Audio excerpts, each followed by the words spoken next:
இயேசு கிறிஸ்துவில் அன்புக்குரியவர்களே, மாதா தொலைக்காட்சியின் அன்பு நேயர்களே, உங்கள் அனைவருக்கும் ஆண்டவர் இயேசு கிறிஸ்துவின் இறை ஆசீரும் எனது அன்பு நிறைந்த ஜெபங்களும் வாழ்த்துக்களும். இந்த காலை வேளையிலே நாம் திருப்பாடல் ஆசிரியரோடு இணைந்து திருப்பாடல் 46 பற்றி சிந்திக்க இருக்கின்றோம். இந்த திருப்பாடல் 46 தலைப்பாக நமக்கு கொடுக்கப்பட்டு இருக்கிறது என்னவென்றால், நம்மோடு வாழும் கடவுள், நம்மோடு உடன் இருக்கின்ற கடவுள். எவ்வளவு அழகாக இருக்கிறது! இந்த காலை வேளையிலே நம்மோடு பயணிக்கின்ற ஆண்டவரை பற்றி சிந்திப்பதற்கு நாம் பெரும் பாக்கியம் பெற்றிருக்க வேண்டும். இந்த வேளையிலே இந்த திருப்பாடல் மொத்தமாக 11 வசனங்களை கொண்டதாக இருக்கிறது. இந்த 11 வசனங்களும் 3 பிரிவாக பிரிக்கப்பட்டு ஆண்டவரோடு நமக்குள்ள அந்த உறவு நிலையை சிந்தித்து பார்த்து நாம் எவ்வாறு ஆண்டவரோடு உடன் பயணிக்கின்றோம் என்று சிந்தித்து பார்க்க நமக்கு அழைப்பு விடுக்கின்றது. அவற்றிலே முதலிலே துவங்குகின்ற இந்த வசனமானது, கடவுள் நமக்கு அடைக்கலமும் ஆற்றலுமாய் உள்ளார் என்று சொல்லப்படுகிறது. இடுக்கணுற்ற வேளைகளில் நமக்கு உற்ற துணையுமாக இருக்கிறார்.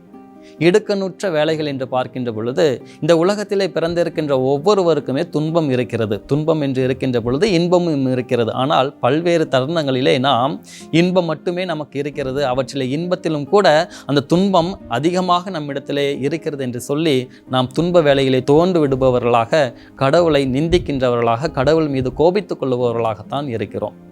ஆனால் இந்த திருப்பாடல் நமக்கு சொல்லுவது, இன்பத்தோடு கூட துன்பமும் நம்முடைய வாழ்க்கையில் இருந்து கொண்டுதான் இருக்கிறது. ஆனால் அந்த இன்பத்தை விட துன்பத்தின் வேளையிலே, இடுக்கணுற்ற வேளையிலே ஆண்டவருடைய உடனிருப்பு அதிகமாக இருக்கிறது. ஆனால் அதை நாம் கண்டுணர்ந்து கொள்வதில்லை என்பதை தான் திருப்பாடல் ஆசிரியர் நமக்கு தெளிவுபடுத்துகிறார்.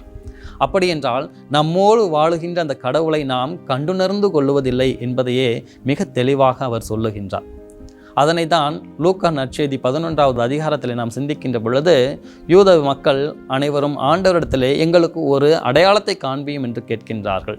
அப்பொழுது ஆண்டவர் இயேசு கிறிஸ்து அவர்களுக்கு சொல்லுவது, உங்களுக்கு யோனாவை தவிர வேறு எந்த ஒரு அடையாளமும் கொடுக்கப்பட மாட்டாது என்று சொல்லுகின்றார். ஏனென்றால் யோனா முதலிலே கடவுளுடைய வார்த்தையை கேட்டு நினிவே நகர மக்களுக்கு இறை வார்த்தையை போதிக்க செல்லுகின்றார்.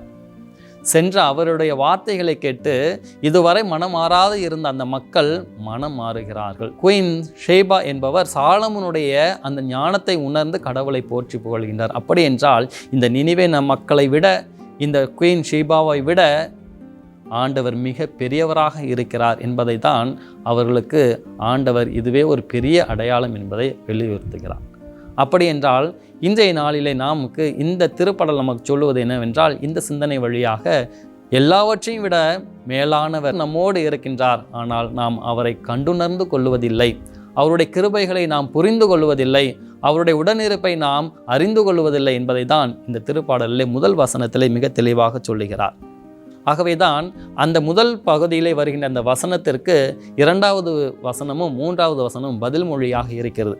அப்படி துணையாக ஆற்றலும் கேடயமாக இருக்கிற அந்த ஆண்டவர் நம்மோடு இருக்கின்ற வேளையிலே நாம் எதற்கு அஞ்ச வேண்டும், எதற்கு பயப்பட வேண்டும்? ஏனென்றால் அனைத்தையும் கடந்த இறைவன், அனைத்திலும் மிகப்பெரிய இறைவன் நம்மோடு இருக்கின்றார். பிறகு ஏன் நாம் அஞ்ச வேண்டும் என்ற அந்த வார்த்தைகளை தான் இந்த 2வது வசனமும் 3வது வசனமும் நமக்கு எடுத்துரைக்கின்றது. இதனையே தீமோத்தேயுக்கு எழுதிய 2வது திருமுகத்திலே நாம் சிந்திக்கின்ற பொழுது பவுலடிகளார் மிக அழகாக சொல்லுகிறார். நமக்கு எதிராக யார் செயல்பட முடியும்? ஏனென்றால் ஆண்டவர் நம் சார்பாக இருந்து செயல்படுகிறார். யாரெல்லாம் நமக்கு எதிராக செயல்படுகின்றார்களோ, நாம் கிறிஸ்தவர்கள், நாம் ஆண்டவர் இயேசு கிறிஸ்துவை பிரதிபலிப்பவர்கள், நம்முடைய செயல்பாடுகளின் வழியாக ஒவ்வொரு நாளும் நான் கடவுளை, ஆண்டவர் இயேசு கிறிஸ்துவை பின்பற்றுகிறேன் என்று சொல்லி எனது செயல்பாடுகளின் வழியாக வெளிப்படுத்துகின்ற பொழுது நமக்கு எதிராக யார் செயல்பட முடியும்? ஏனென்றால் ஆண்டவர் இயேசு கிறிஸ்துவை நம்மோடு இருந்து செயல்படுகிறார் என்று சொல்லுகிறார். அப்படி இருக்க நாம் ஏன் அஞ்ச வேண்டும்? நாம் ஏன் கலங்க வேண்டும்? ஏனென்றால் கடவுள் நம் அரணாக இருக்கிறார். இப்படிப்பட்ட ஒரு வரிசையிலே கடவுளுடைய சிந்தனையை நமக்கு கொடுத்து கொண்டு இருக்கின்ற இந்த திருப்பாடல் ஆசிரியர் மிக அழகாக திருப்பாடல் இந்த 46 10வது வசனத்திலே சொல்லுவது, அமைதி கொண்டு நானே கடவுள் என உணர்ந்து கொள்ளுங்கள். Be still and know that I am God.